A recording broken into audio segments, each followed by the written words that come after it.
Again, this is one of the factors that draws me towards the Brantford market. I love the fact that it's so close to the GTA. I love the fact that it's got a better employment rate than any of its neighbors. I love the fact that it's cheaper in housing prices compared to any of its neighbors, and I love the population growth. Both the city and the Economic Development Board is really focusing on broadcasting this to the overall world.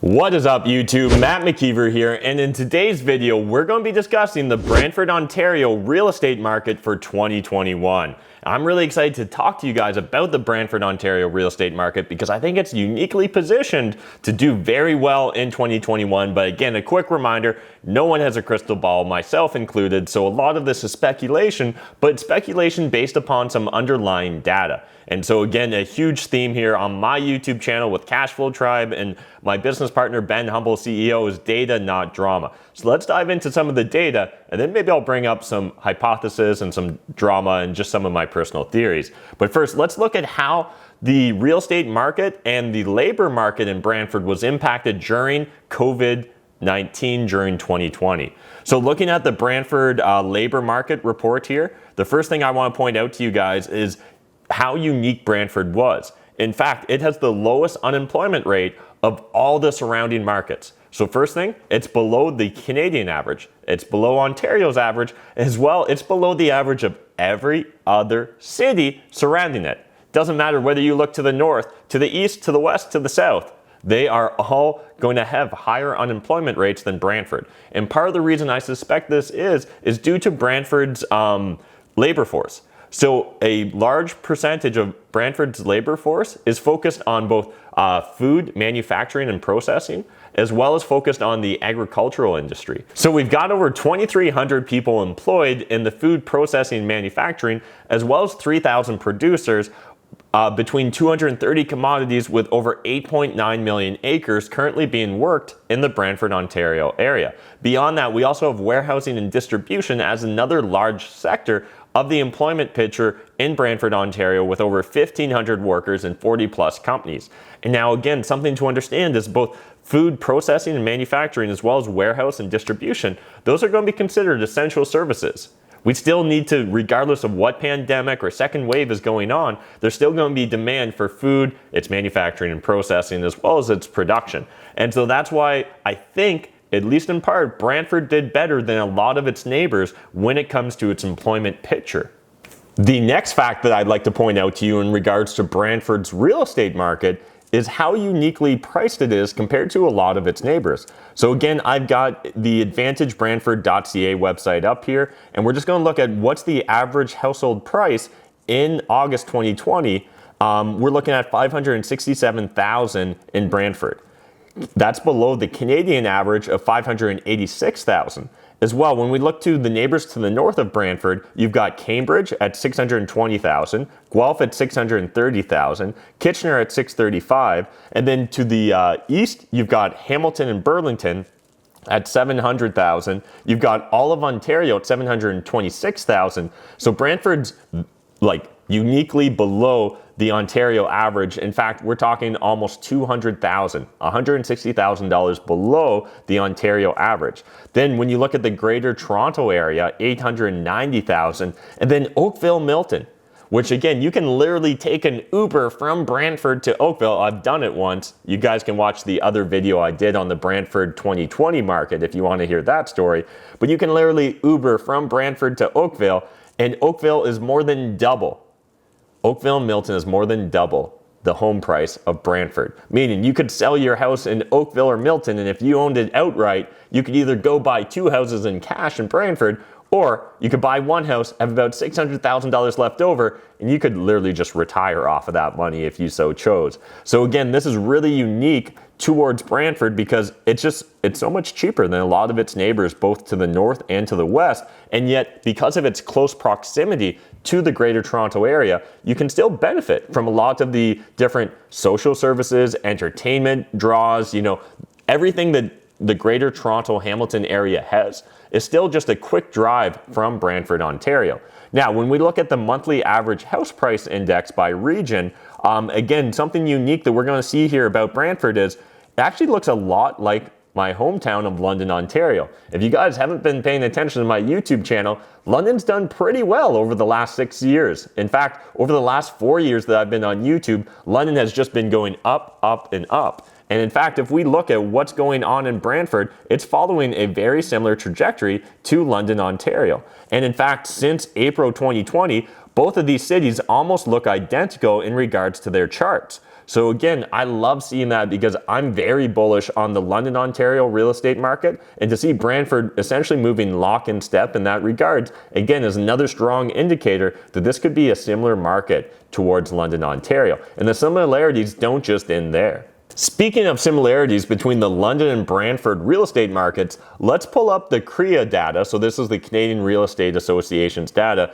for the Brantford market over the last 10 years. So this is going to be looking at September only in regards to residential sales activity. But again, 2020 September, it just blew past the 10-year average, seeing almost 250 residential sales occur compared to the average of just over 150.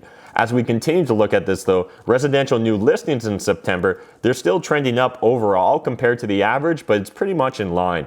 Then when we look at residential active listings though, September only, this is what gets interesting. We can see that it's at an all-time low. And in fact, the last time it was this low was back in 2016. And now whether you look at the London, Ontario market or Brantford, Ontario market, you're going to see that both of these cities really started trending up in regards to pricing as of 2016 and early 2017. A big factor of that had to do with the fact that there was just no inventory in either of those cities in regards to what was going on in the residential market. So if we go one step further here, now we're going to see the residential months of inventory. So 2020 again at a historic low for the market of Brantford, Ontario, which this again mimics what is going on currently in London, Ontario as well. So again, another similarity between these two markets. And in 2016, we saw a huge spike in prices in the Brantford market, and we'll come to that in a second. But again, we seem to be well positioned at the end of 2020, coming into 2021, to see another big spike in the Brantford market. And again, because of the fact that we know it was less impacted from an employment perspective than, say, a lot of its neighbors, should there be a second wave of COVID-19, it seems safe to presume that we're probably not going to have as big of an impact again on Brantford, making it a more robust and more resilient real estate market. And then finally, if we go here to the last graph, we're going to see the residential average price in the Brantford region. If we go back, again, let's look at what occurred in 2016 and 2017. If we ignore this just one random month in December of 2016, which did a huge drop, we can see 2017, it jumped up dramatically. We're going from an average of around 325,000, just a little bit below that during most of 2016, to an average of above 350. In fact, at one point topping as high as 400,000 for the month of 2017.